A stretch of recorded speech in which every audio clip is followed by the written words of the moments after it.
আসসালামু আলাইকুম প্রিয় বন্ধুরা, হঠাৎ করে লাইভটা কেটে যাওয়ায় দুঃখ প্রকাশ করছি। সবাইকে শেষবারের মতো শুধু এতটুকুই বলছি যে দেখুন, আমরা আমাদের দাবি বাস্তবায়নে কিন্তু আমরা একবারেই শেষ পর্যায়ে চলে এসেছি। এই শেষ সময়ে এসে সকলের কাছে অনুরোধ যে ভাই আসুন আমরা আমাদের এই পে স্কেলের দাবি বাস্তবায়ন করতে শেষ সময়ে এসে আমরা সবাই আরেকবার ঝাঁপিয়ে পড়ি। আমাদের দাবি বাস্তবায়নের জন্য আমরা সবাই সম্মিলিতভাবে আমাদের এই দাবির জন্য আসুন আমরা সবাই কাজ করি। আগামী 16ই মে আমাদের জাতীয় প্রেস ক্লাবে বিকেল 3টায় আমাদের কেন্দ্রীয় প্রতিনিধি সমাবেশ অনুষ্ঠিত হবে এবং বিকেল 3টায় আমরা আমাদের এই পে স্কেলের দাবিতে আমরা প্রেস ক্লাব চত্বরে মৌন মিছিল আয়োজন করব। সেই মৌন মিছিলে আপনারা সবাই শরীক থাকার জন্য চেষ্টা করবেন। অন্তত ঢাকা শহরের মধ্যে যারা আছেন সবাইকে অনুরোধ করব, আগামী 16 তারিখ বিকেল 3টায় জাতীয় প্রেস ক্লাব চত্বরে আপনারা সবাই যার যার মতো করে চলে আসবেন, মৌন মিছিলে অংশ নেবেন। কোনো স্লোগান হবে না, কোনো কথা হবে না, শুধু মুখে কালো কাপড় বেঁধে আমরা স্টিকার হাতে নিয়ে, ব্যানার হাতে নিয়ে আমরা আমাদের দাবির কথা জানান দিব এবং নীরবে আমরা শুধু রাস্তা দিয়ে হেঁটে যাব। আমরা মৌন মিছিল হচ্ছে, কোনো স্লোগান হবে না, কোনো কথা হবে না, কোনো চিল্লাচিল্লি হবে না, কোনো কিচ্ছু হবে না। আমরা সম্পূর্ণ শান্তিপূর্ণভাবে প্রেস ক্লাব চত্বর থেকে হাইকোর্টের সামনে যে পানির ফোয়ারা আছে, সার্ক পানির ফোয়ারা, সেটা ঘুরে পল্টনের মোড় দিয়ে আমরা আবার জাতীয় প্রেস ক্লাবে চলে আসব এবং এসে আমরা আমাদের কেন্দ্রীয় প্রতিনিধি সমাবেশগুলি আমরা পালন করব। তখন আমাদের প্রোগ্রাম অনুষ্ঠানগুলি হবে। আপনারা সবাই যার যার জায়গা থেকে আপনারা আমাদের এই দাবিগুলি বাস্তবায়নের জন্য এগিয়ে আসবেন। এটাই আমরা সবার কাছ থেকে শেষ সময়ে আমরা শুধু এটুকুই আপনাদের কাছে প্রার্থনা করি যে ভাই, সময় শেষ। এই সময়ে আর হেলা করিয়েন না, আর হিংসা করিয়েন না, আর কাউকে আপনারা কারো কোনো প্রোগ্রামে কেউ বাধার সৃষ্টি করেন না। সবার গণতান্ত্রিক অধিকার আছে পে স্কেল দাবি বাস্তবায়ন করার, সবার অধিকার আছে পে স্কেল নিয়ে কথা বলার। যার যার মতো করে তারা দাবি করুক, প্রোগ্রাম করুক, কর্মসূচি করুক, তাতে আমাদের কোনো কিচ্ছু যায় আসে না। আমাদের কথা হচ্ছে যে সবাই ঝাঁপিয়ে পড়ুক, দাবিটা বাস্তবায়ন হওয়ার কথা। কে সবচেয়ে বেশি শ্রম দিল, কে সবচেয়ে বেশি কাজ করলো, এটা আসলে বড় বিষয় নয়। বড় বিষয় হচ্ছে যার যেমন সামর্থ্য আছে, যার যেমন যোগ্যতা আছে, সে তেমন ভাবে সহযোগিতা করবে, সে তেমন ভাবে কাজ করবে। এটাই হলো স্বাভাবিক, তাই না? আমার যতটুকু সামর্থ্য আছে আপনার হয়তো ততটুকু সামর্থ্য নাই, বা আপনার যতটুকু সামর্থ্য আছে আমার হয়তো ততটুকু সামর্থ্য নাই। তাহলে আমরা কি সেই জন্য কি আমরা কাজ করব না? আমরা সবাই যার যার যোগ্যতা অনুযায়ী, যার যার সামর্থ্য অনুযায়ী আমরা আমাদের দাবিগুলি বাস্তবায়নের জন্য আমরা কাজ করব। আরে ভাই, আজকে দাবিটা যদি বাস্তবায়ন হয় তাহলে আমরা যারা সংগ্রাম করছি তাদেরও যেমন বাড়বে, আজকে যারা ঘরে বসে আছে কোনো কিছুই করছে না তাদেরও বাড়বে, তাই না? আমার একার বাড়বে, আপনার একার বাড়বে, নাকি 22 লক্ষ কর্মচারী সকলের বাড়বে? তাহলে এই দাবিটা নিয়ে কেন এত হিংসা থাকবে? আমাদের 16 তারিখের কর্মসূচি, এখানে কেন আপনারা বাধার সৃষ্টি করবেন? কেন আপনারা মানুষকে ভুল বুঝাবেন? এটাই আমাদের মাথায় কাজ করে না। আমরা তো কখনো বলি নাই যে আগামীকাল যে আপনারা সংবাদ সম্মেলন ডেকেছেন, আমরা তো কখনো বলি নাই যে এই সংবাদ সম্মেলনে কাউকে উপস্থিত হতে আমরা না করি নাই। যার ইচ্ছা সে যাবে, যার ইচ্ছা সে যাবে না। আমরা তো কাউকে বাধাও দেই নাই, কাউকে অনুৎসাহিতও করি নাই। তাহলে আপনারা কেন ফেসবুকে বিভিন্নভাবে পোস্ট দিয়ে বিভ্রান্ত ছড়াচ্ছেন? কার প্রোগ্রাম আছে, কার প্রোগ্রাম নেই, এই কথাগুলি বলে সাধারণ মানুষের মধ্যে আপনারা বিভ্রান্ত ছড়াচ্ছেন।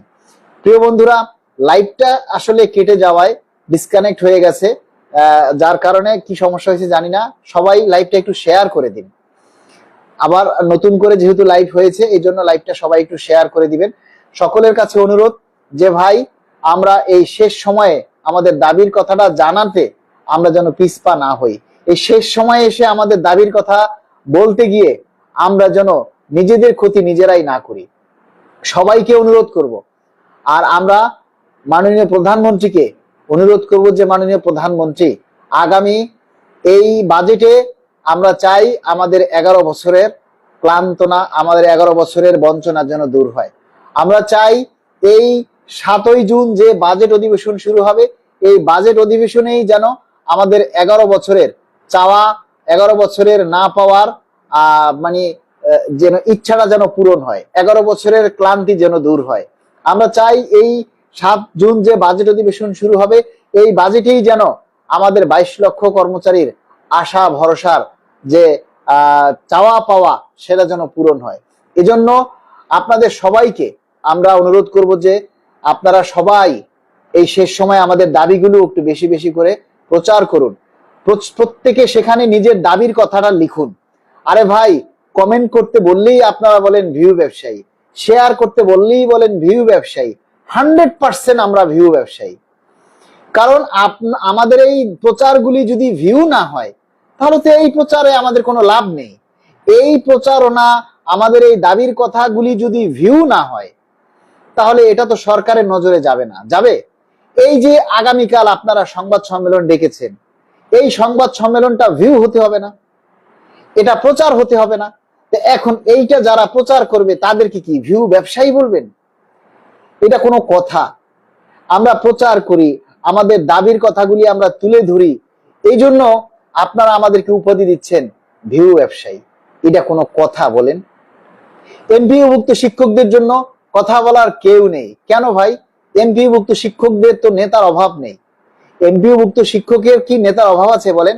আজিজি সাহেব আপনাদের নেতা, এমপিওভুক্ত শিক্ষকের মধ্যে আরো অনেক নেতারা রয়েছেন।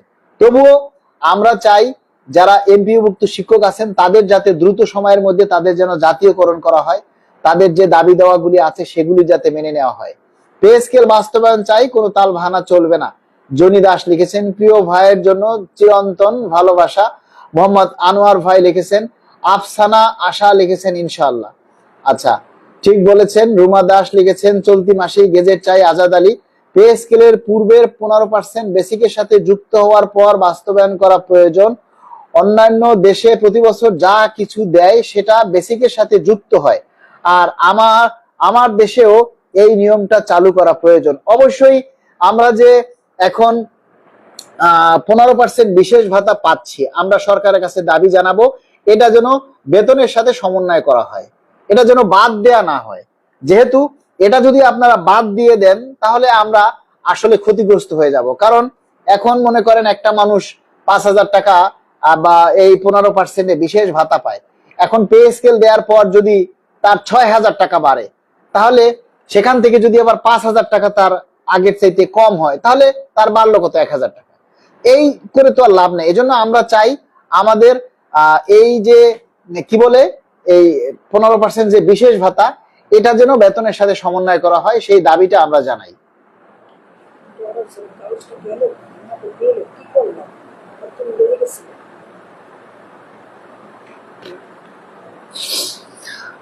তাই আমরা আপনাদেরকে বলবো ভাই, শেষ সময়ে এসে সবাই মিলে আমাদের এই দাবিটা একটু বেশি বেশি করে প্রচার করুন। আগামী 16ই মে বিকেল 3টায় জাতীয় প্রেস ক্লাবে আপনারা সবাই উপস্থিত থাকবেন, ঠিক 3টায়। 3টার কথা বলে যে 4টা বাজবে সেটা কিন্তু হবে না। 3টার কথা বলে 4টা বাজবে, 3:30 বাজবে, তারপরে প্রোগ্রাম শুরু হবে, এটা কিন্তু হবে না ভাই। 3টার মানে হচ্ছে 3টা। তাই যারা আসবেন তাদের সবাইকে অনুরোধ করব আপনারা ঠিক 3টার মধ্যে চলে আসবেন। ঠিক 3টায় আমাদের এই মৌন মিছিল শুরু হবে, এবং এই মৌন মিছিলটা বেশিক্ষণ হবে না, আমরা জাস্ট 15 থেকে 20 মিনিট ওই আমাদের সীমার মধ্যেই আমরা ঘুরবো।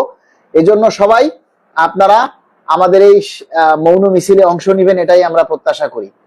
আর সবাই আমাদের জন্য দোয়া করবেন। আসলে আজকে আমার লাইভে আর কথা বলবো না, অনেকক্ষণ কথা বলছি। আরিফুল, আপনার জন্য ভালোবাসা অবিরাম। আনোয়ার হোসেন লিখেছেন এম এ হানিফ সরকার, সঠিক সময় সিদ্ধান্ত নেয়ার এখনই দরকার। অবিলম্বে আগামী 26-27 বাজেটের মধ্যে নবম জাতীয় পে স্কেলের প্রজ্ঞাপন চাই।